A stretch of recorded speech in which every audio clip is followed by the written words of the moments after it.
Hello students, welcome to my channel. हम class 10 chemistry का chapter 1 पढ़ रहे हैं। तो आज हम उसके आगे का कॉन्सेप्ट देखेंगे और उसके आगे का टॉपिक पढ़ेंगे। आपने मेरे लास्ट वीडियोस नहीं देखे होंगे इस टॉपिक के, चैप्टर 1 के, तो आप मेरे पहले के वीडियोस भी देखिए, बहुत इंपॉर्टेंट है। तो आज का हमारा टॉपिक है types of chemical reaction. Okay students, types of chemical reaction यहाँ मैंने नोट करके रखा हुआ है कि कितने टाइप्स ऑफ रिएक्शंस होती हैं। First one is of combination reaction, second decomposition reaction. Decomposition reactions में भी और फर्दर टाइप्स हैं जो मैंने नोट किए हैं। First one is thermal decomposition, second one is of electrolysis, third one is of photolysis, and third type of reaction is displacement reaction, in which first type is single displacement reaction, then second type is double displacement reaction.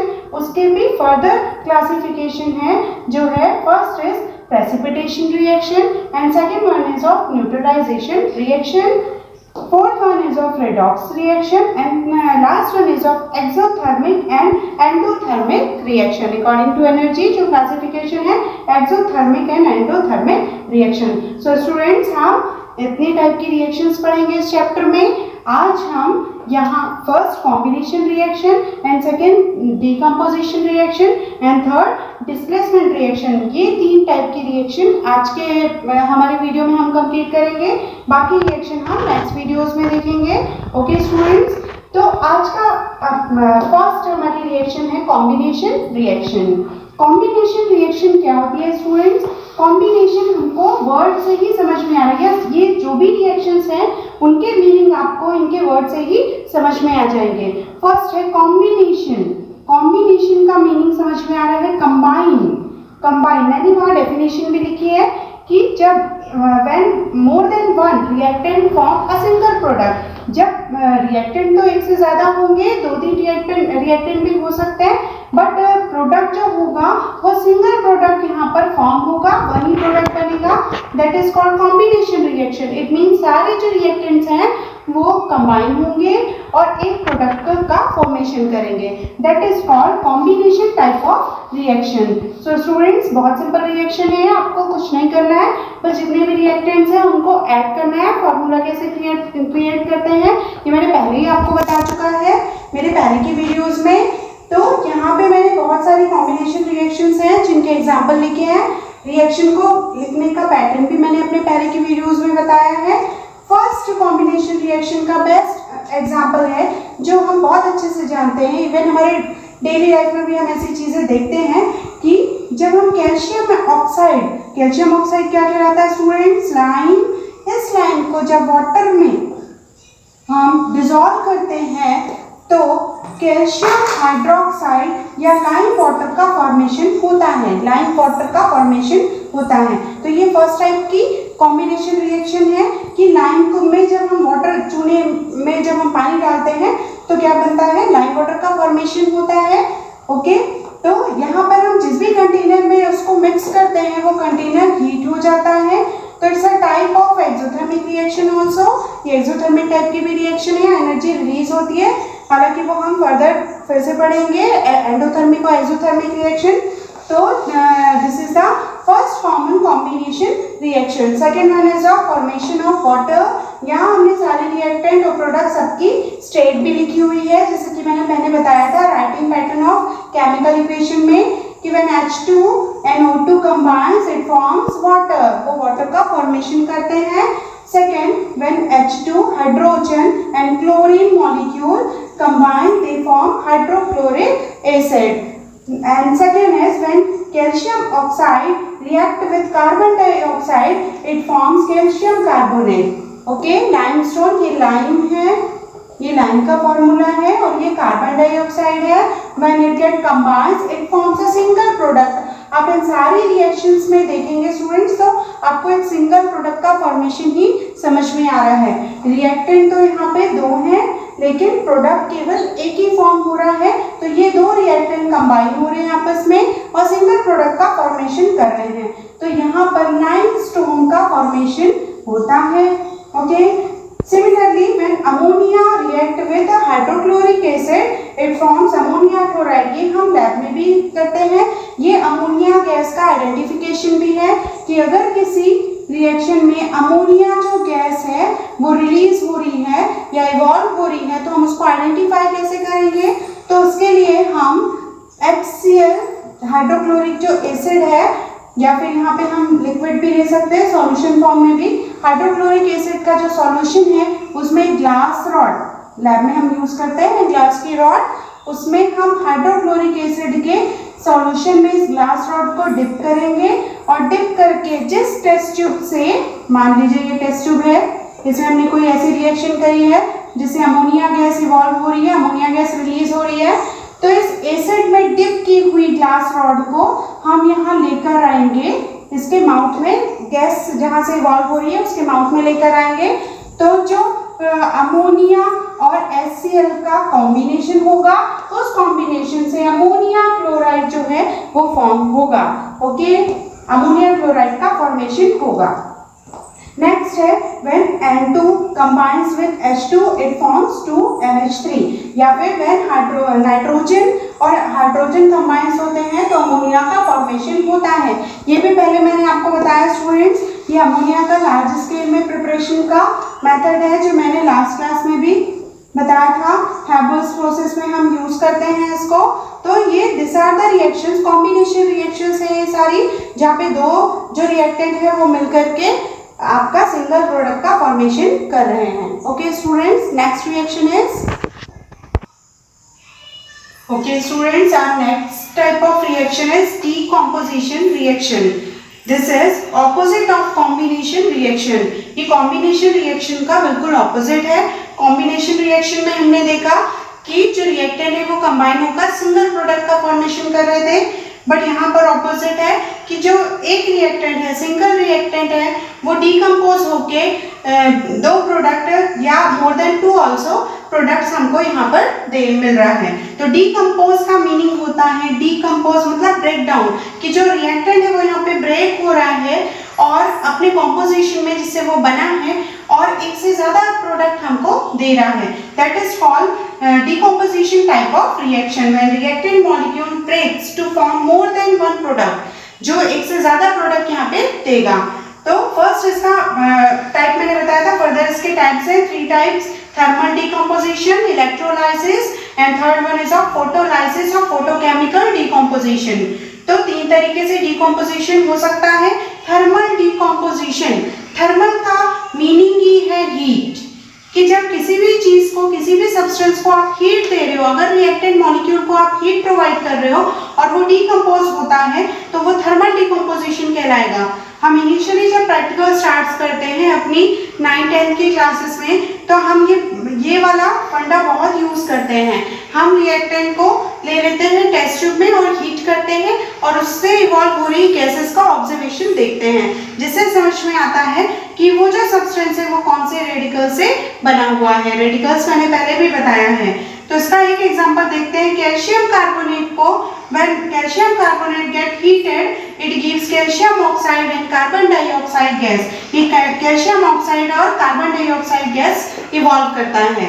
हमने इसकी just opposite reaction भी देखी थी, जो हमने combination reaction में देखी थी, कि when calcium oxide combines with carbon dioxide, just अभी थोड़ा देर पहले हमने देखा, तो ये रिवर्सिबल टाइप ऑफ रिएक्शन में आता है कि ये रिएक्शन रिवर्स भी हो सकती है कुछ कंडीशंस में, तो वापस से ये रिएक्टेंट कंबाइन होकर यही प्रोडक्ट फॉर्म करेंगे।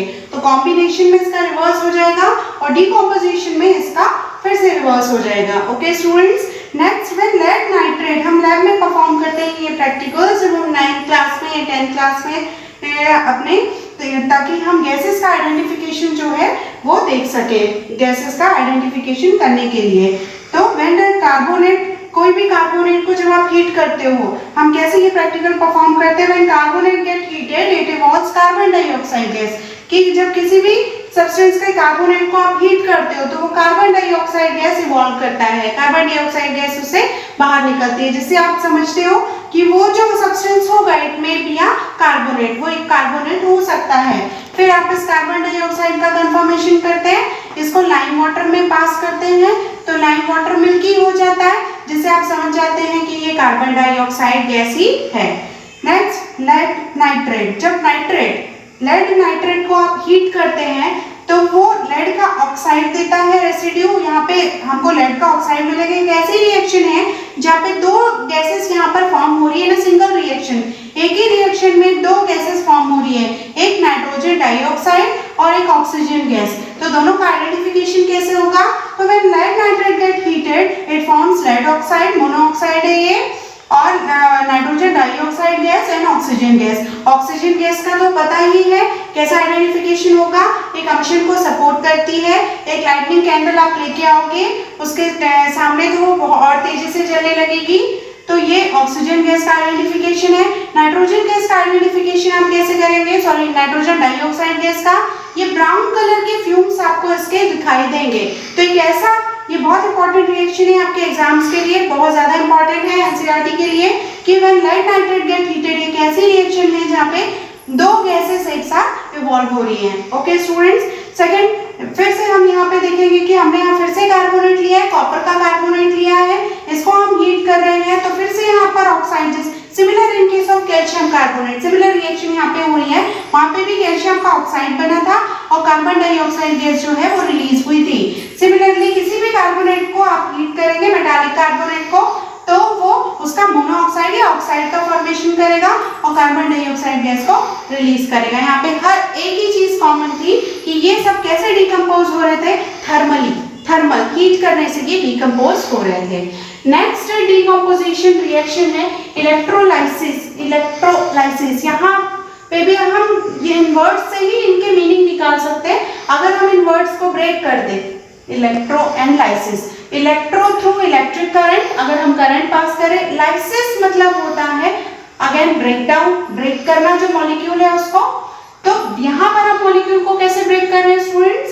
उसको हम ब्रेक कर रहे हैं through electric current. Given electric current is passed and the molecule get breaks into its constituent, वो अपने कॉन्स्टिट्यूएंट्स में ब्रेक हो रहा है या जिससे भी वो मॉलिक्यूल बना है। ओके, जैसे इसका एग्जांपल है व्हेन वाटर, जब वाटर को हम फिल कर लेंगे, एक सिलेंडर ले लेंगे, हम उसमें फिल कर लेंगे और उसमें इलेक्ट्रिक करंट पास करेंगे, तो हाइड्रोजन और ऑक्सीजन गैस में वो ब्रेक हो जाएगा क्योंकि इसका कॉम्पोजिशन भी वही है। सिमिलर ऑपोजिट रिएक्शन हमने कॉम्बिनेशन रिएक्शन में भी देखा था। तो this is also a reversible type of reaction कि इलेक्ट्रिक करंट जब इसमें पास करेंगे तो वो हाइड्रोजन और ऑक्सीजन गैस से ही बना हुआ है वाटर मॉलिक्यूल, तो वो उसमें ब्रेक डाउन हो जाएगा, इट मींस डिकम्पोज हो जाएगा।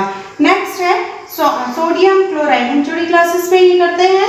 सोडियम क्लोराइड को जब हम इलेक्ट्रिक करंट, हम सोडियम क्लोराइड का सॉल्यूशन ले लेंगे, उसका एक्वा सॉल्यूशन बना लेंगे उसको वाटर में डिसॉल्व करके, और जब इसमें इलेक्ट्रिक करंट पास करेंगे तो वहां पे सोडियम और क्लोरीन गैस का क्लोरीन गैस जो होगी वो इवॉल्व होगी। क्लोरीन गैस को हम कैसे आइडेंटिफाई करेंगे?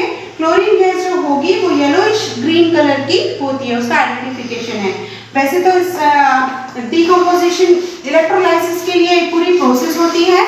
हम क्या करते हैं, एक मान लीजिए आपने ये कंटेनर ले लिया है, इस कंटेनर में आपने दो इलेक्ट्रोड ले लिए हैं, एक पॉजिटिव और एक नेगेटिव। ओके, जो पॉजिटिव होगा, अब इन दोनों इलेक्ट्रोड को हम क्या करेंगे, एक बैटरी से कनेक्ट कर देंगे।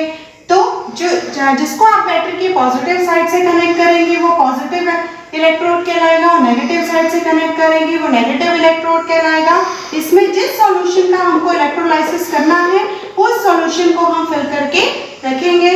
तो जो पॉजिटिव इलेक्ट्रोड होगा वो एनोड कहलाएगा और जो नेगेटिव इलेक्ट्रोड होगा वो कैथोड कहलाएगा। ओके स्टूडेंट्स, अब जैसे ही हम इसमें इलेक्ट्रिक करंट पास करेंगे तो मान लीजिए यहाँ पर आपने NaCl का सॉल्यूशन फिल करके रखा है, तो ये अपने आयंस में ब्रेक हो जाएगा Na+ और Cl- आयन में।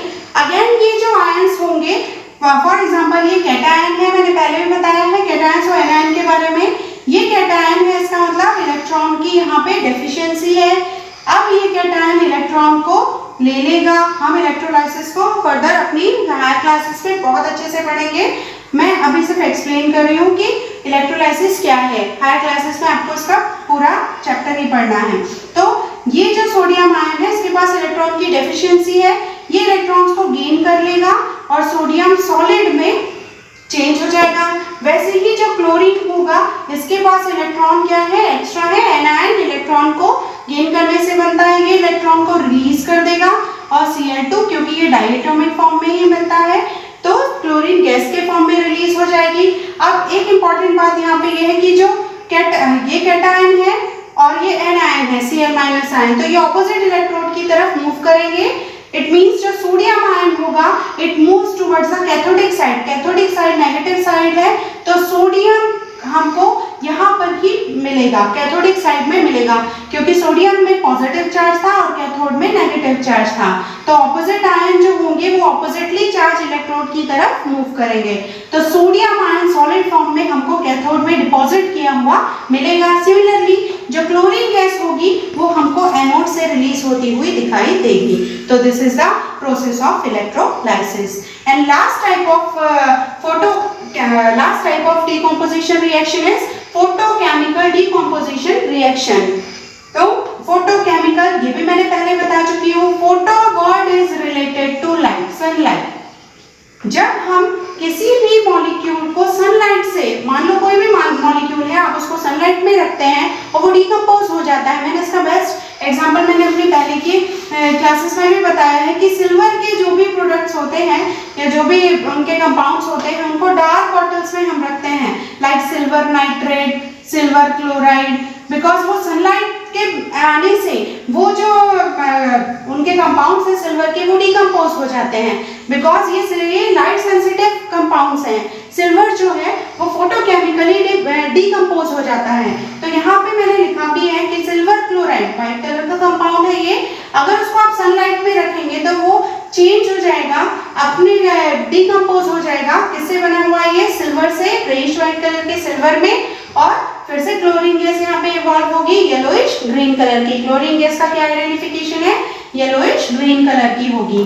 सिमिलरली अगर सिल्वर ब्रोमाइड आप लेंगे तो वो सिल्वर सॉलिड में और ब्रोमीन गैस में, ब्रोमीन गैस का क्या आइडेंटिफिकेशन है?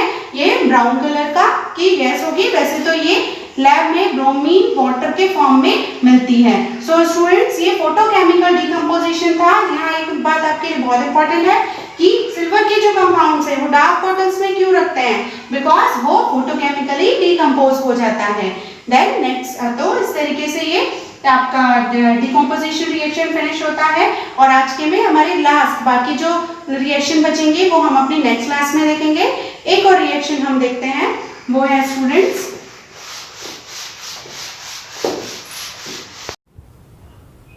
Okay students, our next type of reaction is displacement reaction। displacement reaction again हम नाम से समझेंगे। displacement का मतलब क्या होता है कि किसी की जगह किसी और का आ जाना। इट मीन्स एक सब्सटेंस की जगह, एक एलिमेंट है उसकी जगह दूसरा एलिमेंट, और दूसरे एलिमेंट की जगह वो पहले वाला एलिमेंट, वो डिस्प्लेसमेंट कहलाता है।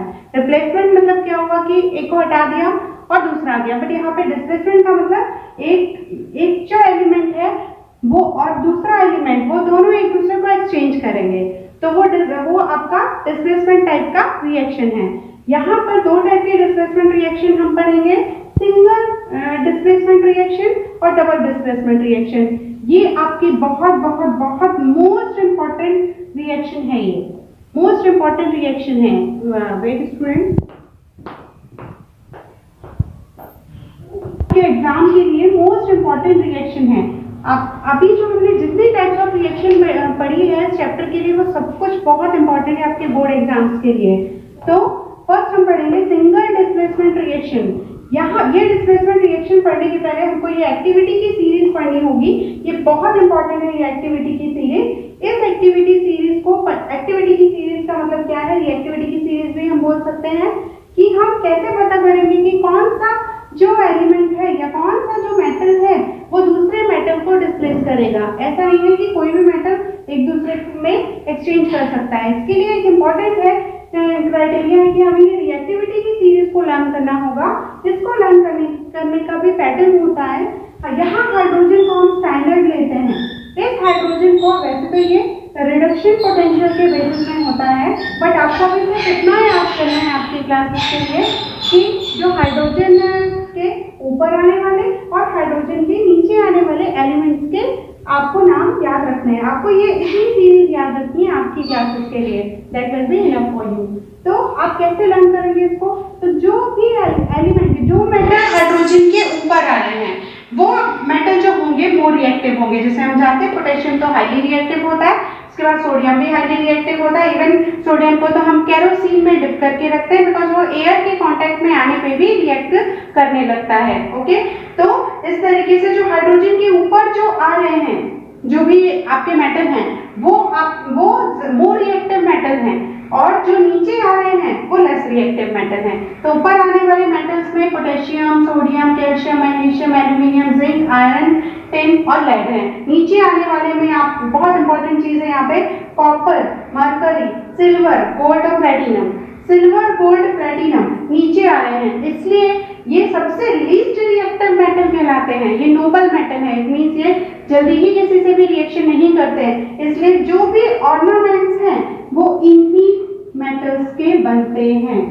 हम जो भी ज्वेलरी पहनते हैं वो सिल्वर, गोल्ड, प्लेटिनम, बिकॉज ये लीस्ट रिएक्टिव मेटल हैं, ये इतना इजीली किसी से भी रिएक्शन नहीं करते हैं। सिल्वर को भी आप देखोगे तो कुछ सालों बाद वो चेंज होता है, कॉपर भी देखोगे तो कुछ टाइम बाद वो ग्रीन कलर में चेंज होता है, लेयर चढ़ने लगती है उसके ऊपर। सिल्वर भी या चांदी भी जो है वो काली होने लगती है, बट उसमें टाइम लगता है, जब बहुत ज्यादा वो कांटेक्ट में आएगा वाटर के, एयर के, तभी। गोल्ड और प्लेटिनम तो सबसे ज्यादा स्टेबल है, इसलिए ये जो है वो कॉइनेज मेटल कहलाते हैं आपके यहाँ पे, ये आपके नोबल मेटल कहलाते हैं, लीस्ट रिएक्टिव मेटल है, इसलिए ऑर्नामेंट्स उनके बनते हैं। तो ये आपको समझ में आ गया ना कैसे करना है। अब इम्पोर्टेंट चीज ये है कि कौन किसको डिस्प्लेस करेगा। तो जो सिंपल सा फंडा है, जो डोमिनेंट होगा, जो मोर रिएक्टिव मेटल होंगे वो डिस्प्लेस करेंगे लेस रिएक्टिव मेटल को, ये आपको ध्यान रखना है। मतलब जिसका जो पावर ज्यादा है वही डोमिनेट करेगा। तो यहाँ पर हम देखते हैं, मान लो हमने कॉपर सल्फेट का सॉल्यूशन लिया है, ब्लू कलर का होता है कॉपर सल्फेट का जो सॉल्यूशन है, कॉपर के जो कंपाउंड है ब्लू कलर के होते हैं। तो उसके सॉल्यूशन में अगर हम जिंक के ग्रेन्यूल या जिंक डाल देंगे तो जो जिंक होगा, हम यहाँ पर देख रहे हैं कि जो जिंक है, कॉपर तो नीचे आ रहा है, जिंक ऊपर है, इसका मतलब ये ज्यादा रिएक्टिव कौन है? जिंक है। तो जिंक जो होगा वो कॉपर को डिस्प्लेस कर देगा, हटा देगा और जिंक सल्फेट बनाएगा। तो आपका जो ब्लू कलर का सॉल्यूशन है कॉपर का, जो कॉपर के प्रेजेंस के कारण पूरा था, वो कलरलेस हो जाएगा और ब्राउन कलर का कॉपर हमको डिपॉजिट किया हुआ मिलेगा बीकर में या जिस भी कंटेनर में हम ये प्रैक्टिकल या ये रिएक्शन करेंगे। सिमिलरली आयरन जो है वो फिर से रिएक्टिविटी की सीरीज में ऊपर आ रहा है। तो iron is more reactive than copper, it can displace copper and forms ferrous sulphate. वैसे ही कॉपर सल्फेट के सॉल्यूशन में आयरन की नेल, हम पहले भी ये रिएक्शन देख चुके हैं। आयरन कॉपर सल्फेट के सॉल्यूशन में आयरन की नेल डालेंगे तो ब्लू कलर का सॉल्यूशन फेड हो जाएगा, ग्रीन कलर में चेंज होने लगेगा। क्यों? क्योंकि वहां पर कॉपर तो डिस्प्लेस हो जाएगा, हट जाएगा वहां से, जिसके कारण सॉल्यूशन का कलर ब्लू था। अब उसकी जगह कौन आ जाएगा? Iron. Similar in case of when aluminium get reacted to copper sulphate, copper sulphate के सॉल्यूशन में आप डालेंगे तो कॉपर को डिस्प्लेस कर देगा, क्योंकि यहाँ पे आप देखोगे तो कॉपर सभी से क्या है? लीस्ट रिएक्टिव है, इन सबसे कम रिएक्टिव है। तो ये था आपका क्या single type of displacement reaction. Next हम देखते हैं डबल डिस्प्लेसमेंट रिएक्शन। यहाँ पर डबल डिस्प्लेसमेंट रिएक्शन आपकी दो टाइप की होगी। जो double displacement reaction two types की होगी। फर्स्ट होगी आपकी प्रेसिपिटेशन रिएक्शन, पीपीटी भी हम बोल सकते हैं, पीपीटी जो फॉर्म होता है प्रेसिपिटेशन रिएक्शन। नेक्स्ट जो होगी आपकी वो होगी न्यूट्रलाइजेशन रिएक्शन। प्रेसिपिटेशन रिएक्शन वो होगी जिसमें प्रेसिपिटेट फॉर्म होगा, मैंने पहले की क्लासेस में भी बताया है। प्रेसिपिटेट का मतलब वो होता है जो इनसॉल्युबल होगा और नीचे जो होगा कंटेनर में जिसमें आप प्रैक्टिकल करेंगे उसमें सेटल हो जाएगा, दैट इज प्रेसिपिटेट। वो प्रेसिपिटेट कहलाएगा जो इनसॉल्युबल होगा। न्यूट्रलाइजेशन भी हम जानते हैं कि जब एसिड और बेस के बीच रिएक्शन होगी तो सॉल्ट बनेगा और वाटर बनेगा, ये न्यूट्रलाइजेशन रिएक्शन है, न्यूट्रल हो जाएगा कि एसिड और बेस से सॉल्ट का बनना और वाटर का बनना न्यूट्रलाइजेशन रिएक्शन है। तो यहाँ पर डबल डिस्प्लेसमेंट रिएक्शन में हम ये दो रिएक्शन देखेंगे। ये दो जो एग्जाम्पल हैं वो प्रेसिपिटेशन रिएक्शन के हैं और नीचे के दो जो एग्जाम्पल हैं वो आपके न्यूट्रलाइजेशन रिएक्शन के हैं। तो ये पहले भी हम ये रिएक्शन देखें कि मान लो आपने सोडियम क्लोराइड का सॉल्यूशन लिया और उसमें सिल्वर नाइट्रेट ड्रॉप वाइज डाला आपने, जैसे जैसे आप सिल्वर नाइट्रेट ड्रॉप वाइज डालेंगे सिल्वर क्लोराइड का व्हाइट कलर का प्रेसिपिटेट हमको मिलेगा, व्हाइट प्रेसिपिटेट मिलेगा। तो this is precipitate type of reaction. तो डबल डिस्प्लेसमेंट कैसे हो रहा है, तो आप यहाँ देखोगे जहां पहले यहाँ सोडियम क्लोराइड था उसकी जगह सिल्वर क्लोराइड बन गया, मतलब सोडियम को डिस्प्लेस कर दिया किसने, सिल्वर ने। वैसे ही यहाँ पर सिल्वर ने डिस्प्लेस कर दिया सोडियम को, तो दोनों ही मेटल ने एक दूसरे को क्या किया है, यहाँ पे डिस्प्लेस किया है। तो ये है आपकी कौन सी टाइप की रिएक्शन, डबल डिस्प्लेसमेंट रिएक्शन, तो प्रेसिपिटेट टाइप की। सिमिलरली जब आप सोडियम सल्फेट के सॉल्यूशन में ड्रॉप वाइज बेरियम क्लोराइड का सॉल्यूशन डालेंगे तो बेरियम सल्फेट मिलेगा और सोडियम क्लोराइड सॉल्यूशन में मिलेगा और बेरियम सल्फेट का प्रेसिपिटेट आपको मिलेगा। तो यहाँ पे भी सिमिलरली सोडियम और बेरियम दोनों ने ही एक दूसरे को क्या किया है, आपका डिस्प्लेस किया है। तो ये डबल डिस्प्लेसमेंट रिएक्शन है, इसमें दोनों एलिमेंट एक दूसरे को डिस्प्लेस कर रहे हैं। नेक्स्ट है एसिड बेस रिएक्शन भी आप बोल सकते हो उसको, या फिर न्यूट्रलाइजेशन रिएक्शन भी हम कह सकते हैं। तो NaOH ये बेस है, हाइड्रोक्साइड, हम एसिड बेस चैप्टर जब पढ़ेंगे तो उसमें और पता चल जाएगा कौन एसिड है कौन बेस है। तो बेस जो है NaOH है, HCl जो है वो एसिड है, उससे सोडियम क्लोराइड सॉल्ट और वाटर बन रहा है, ये एसिड बेस रिएक्शन है, दोनों न्यूट्रल हो रहे हैं। न्यूट्रल हमें पता कैसे चलेगा, तो यहाँ सॉल्ट और वाटर का फॉर्मेशन होता ही है। जो न्यूट्रलाइजेशन रिएक्शन होती है उसमें एक सॉल्ट बनता है और वाटर बनता है। लास्ट सिमिलर हमने NaOH लिया, हमने एसिड चेंज कर दिया, H2SO4 ले लिया, तो सोडियम सल्फेट यहाँ पर क्या बन रहा है, सॉल्ट बन रहा है और वाटर बन रहा है। तो इस तरीके से दो टाइप की डिस्प्लेसमेंट रिएक्शन होगी, एक होगी प्रेसिपिटेट जहाँ पे पीपीटी फॉर्म होगा, प्रेसिपिटेट फॉर्म होगा, वो आपकी दोनों ही मेटल एक दूसरे को, यहाँ दोनों एलिमेंट एक दूसरे को डिस्प्लेस कर रहे हैं, डबल डिस्प्लेसमेंट। और सिमिलर यहाँ पर एसिड और बेस अगर रिएक्ट कर रहे हैं तो न्यूट्रलाइजेशन टाइप की रिएक्शन। ओके स्टूडेंट्स, आगे की जो टाइप्स ऑफ रिएक्शन है हम अपनी अगली क्लास में देखेंगे। अभी जो आपने पढ़ा है वो आपके बोर्ड एग्जाम्स के लिए बहुत बहुत बहुत मोस्ट इंपॉर्टेंट है, यहाँ से मैक्सिमम क्वेश्चन कवर करेंगे आपके चैप्टर के लिए। ओके स्टूडेंट्स, मिलते हैं नेक्स्ट क्लास में।